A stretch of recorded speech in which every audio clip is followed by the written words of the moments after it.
반갑습니다. 실패는 소스의 어머니다. 전지적 소스 시점의 김대옥입니다.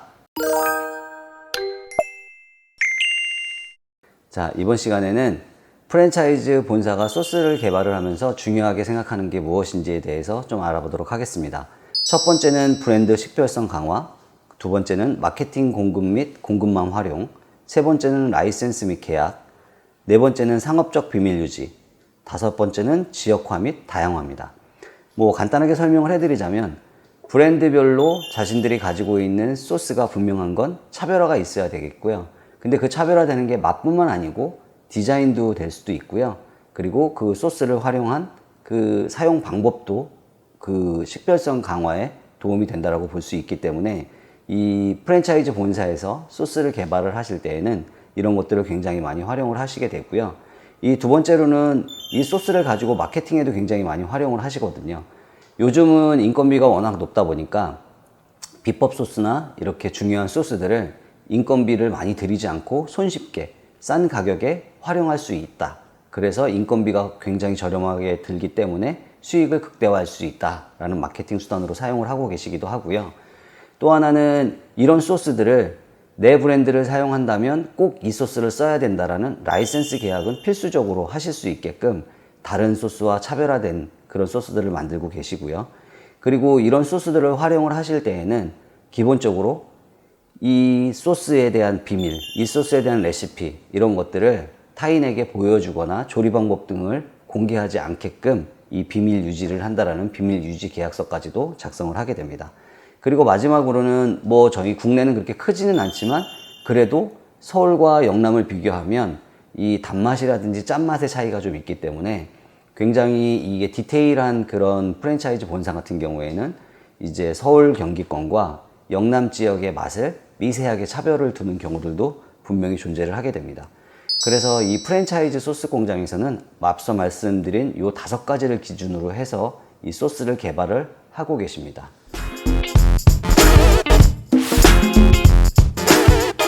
이 프랜차이즈 본사에서 소스를 개발을 할 때 아까 말씀드렸던 이 한 5가지 정도의 중요한 사항들을 먼저 체크를 하실 텐데, 그러면 이제 제조 공장하고 계약을 할 때 OEM을 할 것이냐 ODM을 할 것이냐를 먼저 결정을 하셔야 되거든요. 이 OEM과 ODM은 간단하게 이렇게 보시면 돼요. OEM의 이자는 equipment, 그러니까 그 제조 설비가 되어 있는 것들을 얘기하고요. 그리고 ODM의 D자는 디자인의 약자거든요. 바꿔서 얘기하면 제조 설비를 가지고 있는 곳에 내가 가지고 있는 비법 소스를 전해준다든지 내가 가지고 있는 기술을 전수해준다든지 해서 만들어내는 것이 OEM이고요. ODM은 내가 가진 브랜드의 디자인, 나는 디자인만 가지고 있는데 니네 회사 제품이 굉장히 좋더라, 내 디자인을 니네 회사에 붙여다오, 이거는 ODM이라고 보시면 될 겁니다. 그러면 이 ODM을 할 것인지 OEM을 할 것인지를 결정하시고 난 후에는 기본적으로 이제 공급 계약서를 작성을 하시게 되고요. 그리고 세 번째로는 정기적인 샘플링을 하는데, 그런데 저도 제조 공장을 운영을 하고 있지만 이 사람이 마음을 다르게 먹으면 아무래도 여러분들이 제공해 줬던 노하우나 그런 핵심 역량을 다른 곳에 활용을 할 수 있거든요. 그렇기 때문에 계약서를 잘 쓰는 것, 샘플링을 잘하는 것도 중요하지만 가장 좋은 건 인간적인 상호 신뢰가 가장 중요할 거라고 저는 보고 있습니다. 그래서 공장하고 여러분들이 지속적으로 제품을 만들 때, 개발할 때, 그리고 나서 지속적으로 생산이 될 때 지속적인 인간관계를 맺어서 그분하고의 상호 신뢰를 갖는 것들이 어떻게 보면 여러분들이 가지고 있는 그 프랜차이즈 본사가 가지고 있는 소스를 더 오랫동안 유지하고 발전시키는 방법이라고 보여집니다.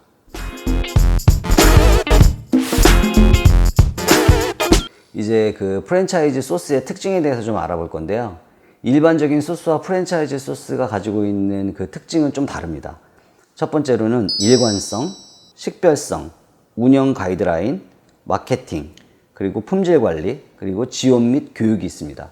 이 일관성이라는 거는 말 그대로 제품이 이 소스가 만들어지고 나서 1년이 되든 2년이 되든 10년이 되든 맛이나 색이나 우리가 사용을 하는 그런 것들이 전혀 변화가 없어야 된다는 얘기고, 그리고 식별성은 좀 전에 설명을 드렸으니까 넘어가기로 하고, 이 운영 가이드라인 같은 경우에는 뭐 우리가 흔하게 얘기하는 이 소스를 활용한 뭐 레시피 정도라고 보시면 될 거고요.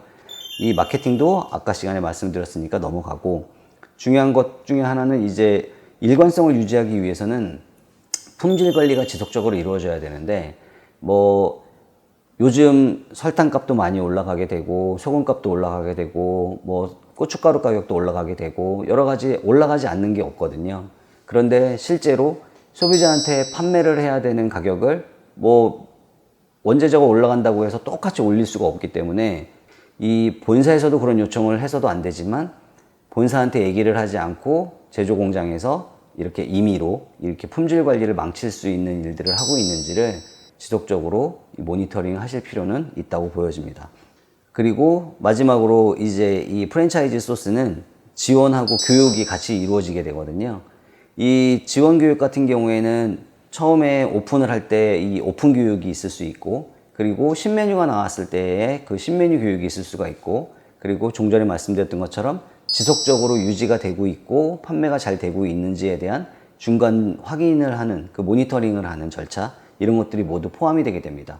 그리고 여기에 중요한 것 두 가지가 더 있는데, 그건 바로 장기 보관성하고 농축률입니다. 장기 보관 같은 경우에는 뭐 간단합니다. 예전에 내가 프랜차이즈를 운영하지 않았을 경우에는 오늘 만들어서 내일 팔아도 되지만, 실제 프랜차이즈 공장에서는 최소 6개월에서 1년 정도 장기 보관이 가능한 소스가 개발이 돼야 될 거고요. 여기 또 하나는 농축률인데, 뭐 간단하게 설명을 드려서 냉장고 공간 자체가 굉장히 작은데 그 원제품을 그대로 뜯어서 쓰는 제품하고 거기에 물을 10배를 희석해서 쓰는 제품하고 어떤 게 공간 활용이 훨씬 더 큰지, 그리고 배달을 하거나 유통을 할 때 어떤 비용이 더 적게 드는지를 확인할 수밖에 없기 때문에, 이 장기 보관하고 농축률 같은 경우에는 굉장히 프랜차이즈 본사에서 소스를 만들 때 중요하게 생각하는 부분이라고 볼 수 있습니다.